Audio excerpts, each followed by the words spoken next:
The weirdest things I've scanned. Grocery bagger confessions revealed. As the sun began to rise over the sleepy town, casting a warm glow across the streets, I arrived at my workplace, the local grocery store. it was a familiar routine clock-in, put on my uniform, and head to my assigned checkout lane.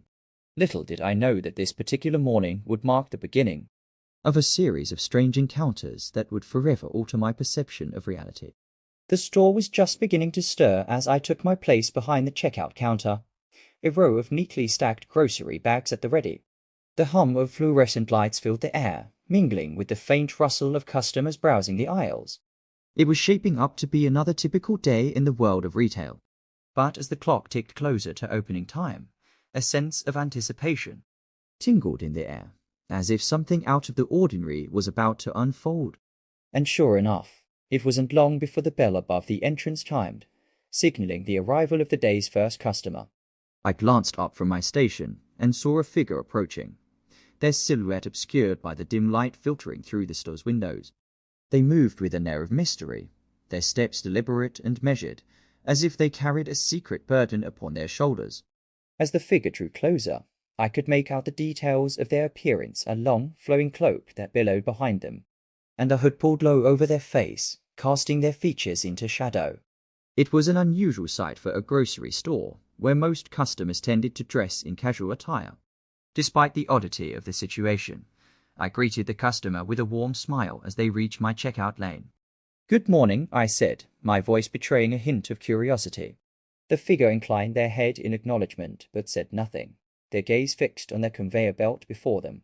Without a word, they began unloading items from the depths of their cloak, placing them one by one onto the belt with a sense of purpose. As I scanned each item, I couldn't help but notice the strangeness of the customer's purchases. There were jars of what appeared to be eyeballs, preserved in some kind of viscous liquid, and bundles of dried herbs that emitted a pungent aroma. There were vials of shimmering powders and small, intricately carved figurines that seemed to pulse with an otherworldly energy. With each passing moment, my unease grew, fueled by the unsettling nature of the items before me. I stole glances at the customer's hidden face, but their expression remained inscrutable, betraying no hint of emotion. Finally, as the last item was scanned and bagged, I couldn't contain my curiosity any longer. "Excuse me, sir," I ventured, my voice barely above a whisper, "but may I ask what these items are for?" The figure paused, as if considering their response, before finally lifting their gaze to meet mine. In the dim light of the store, their eyes gleamed with an intensity that sent a shiver down my spine. "They are ingredients," they replied cryptically, their voice low and melodious. "Ingredients for a ritual of great importance." I blinked in surprise, taken aback by the gravity of their words. "A ritual," I repeated, my mind racing to make sense of the situation. "What kind of ritual?" But before the figure could respond, they had already turned away, disappearing into the depths of the store with a swirl of their cloak. I stood there for a moment, stunned by the encounter, before shaking myself out of my reverie and returning to the task at hand. As the day wore on, I couldn't shake the feeling of unease that lingered in the air, nor the memory of the mysterious customer and their enigmatic words. Little did I know that this encounter was only the beginning of a series of strange occurrences that would forever alter the course of my life. In the days following my encounter with the mysterious cloaked figure, the atmosphere in the grocery store seemed charged with an undercurrent of strangeness. Every aisle I walked down, every customer I served, held the potential for the unexpected.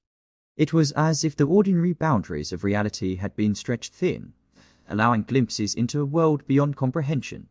One afternoon, as I stood behind the checkout counter, a frazzled-looking woman burst through the doors of the store, her face twisted with panic. She clutched a cardboard box tightly to her chest, her knuckles turning white with exertion. "Please, you have to help me," she exclaimed, her voice tinged with desperation. I approached her cautiously, unsure of what to expect. "What's wrong?" I asked, trying to keep my tone calm despite the urgency in her voice. The woman glanced around nervously before thrusting the box into my hands, as if afraid to hold onto it any longer. I peered inside and was met with a surreal sight, a swarm of tiny, glowing creatures fluttering about in a frenzied dance. "What are these?" I asked, my eyes widening in disbelief. The woman let out a shaky breath, her shoulders sagging with relief. "Fireflies," she explained, her voice trembling with emotion. "I accidentally released them in my house, and now they won't leave. Can you help me catch them?" I blinked in surprise, struggling to process the situation. Fireflies were a rare sight in our town, their presence usually reserved for warm summer nights spent outdoors. To find them trapped inside a cardboard box in the middle of a grocery store was nothing short of extraordinary. But despite my initial shock, I couldn't turn the woman away in her time of need. Together, we devised a plan to capture the wayward fireflies, using empty jars and makeshift nets borrowed from the store's gardening section. As we worked, the woman explained how she had purchased the fireflies from a dubious online seller, hoping to create a magical ambience in her home. But her plans had backfired, and now she found herself at the mercy of the tiny creatures, their soft glow casting eerie shadows across her walls. For hours, we chased the elusive insects around the store, darting between aisles, and ducking behind displays in a frantic game of cat and mouse. The other customers looked on in bemusement, unsure of what to make of the spectacle unfolding before them. But despite the chaos, there was a sense of camaraderie between us, as if our shared mission had forged a bond that transcended the boundaries of ordinary interaction.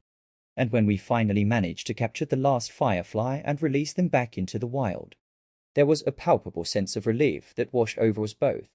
As the woman bid me farewell and disappeared into the fading light of the evening, I couldn't help but reflect on the strangeness of the world we lived in. It was a world where fireflies danced in grocery store aisles and cloaked figures roamed the streets, where the ordinary and the extraordinary existed side by side in a delicate balance. And as I returned to my post behind the checkout counter, I knew that no matter what the future held, I would always be ready to embrace the weird and wonderful moments that made life truly extraordinary. In the wake of the firefly incident, my perspective on my job as a grocery bagger shifted dramatically. No longer was I content to simply go through the motions, scanning items and bagging groceries with robotic efficiency. Instead, I found myself eagerly anticipating each new encounter, eager to see what strange and wonderful things the day would bring. And sure enough, the days that followed were filled with a seemingly endless parade of oddities, each one more bizarre than the last. From live crickets to exotic fruits I couldn't pronounce, there was no shortage of peculiar items passing through my checkout lane. One afternoon, a group of teenagers entered the store, their laughter echoing off the walls as they made their way towards me. They were dressed in elaborate costumes, their faces adorned with colorful makeup and glittering jewels. It was clear that they were preparing for some kind of event, but what that event might be remained a mystery. As they reached my checkout lane, I couldn't help but smile at the sight of them. "You guys look like you're ready for a party," I remarked, gesturing towards their outfits. The teenagers grinned in response, their eyes sparkling with excitement. "You have no idea," one of them replied, a mischievous glint in their eye. As they began unloading their cart, I couldn't help but notice the unusual nature of their purchases. There were bottles of strange brightly colored liquids, and bags filled with what appeared to be glittering sand. There were masks adorned with feathers and beads, and costumes that seemed to belong to a bygone era. Intrigued, I struck up a conversation with the teenagers, eager to learn more about their unique interests. They explained that they were members of a local role-playing group, preparing for an upcoming fantasy-themed event. It was a world of magic and adventure, where anything was possible, and the only limit was one's imagination. As they spoke, I couldn't help but feel a pang of envy. Here were a group of young people who had found a way to escape the monotony of everyday life, to immerse themselves in a world of fantasy and wonder. It was a reminder that the boundaries of reality were far more fluid than I had ever imagined. As the teenagers left the store, their cart filled to the brim with supplies for their upcoming adventure, I couldn't help but smile. It occurred to me then that perhaps the strangest things weren't the items themselves, but rather the stories and adventures they represented. And so, as I continued to scan groceries day after day, I embraced the extraordinary nature of my job. For in a world filled with mundane routines and ordinary tasks, it was the weird and wonderful moments that made life truly exciting. As the weeks turned into months, I found myself encountering even stranger and more fantastical things. There were customers who claimed to have traveled through time, their pockets filled with relics from centuries past. There were others who spoke of encountering mythical creatures In the depths of the forest, their eyes shining with a sense of wonder and awe. But no matter how bizarre the encounters became, I approached each one with an open mind and a willing heart. For in the end, it wasn't the ordinary moments that defined my life, but rather the extraordinary ones, the moments of magic and wonder that reminded me of the limitless potential of the world around me. And so, as I stood behind the checkout counter, scanning groceries and bagging items with practiced ease, I knew that I was part of something far greater than myself. I was part of a world where the ordinary and the extraordinary coexisted in perfect harmony, where every day held the promise of adventure and discovery.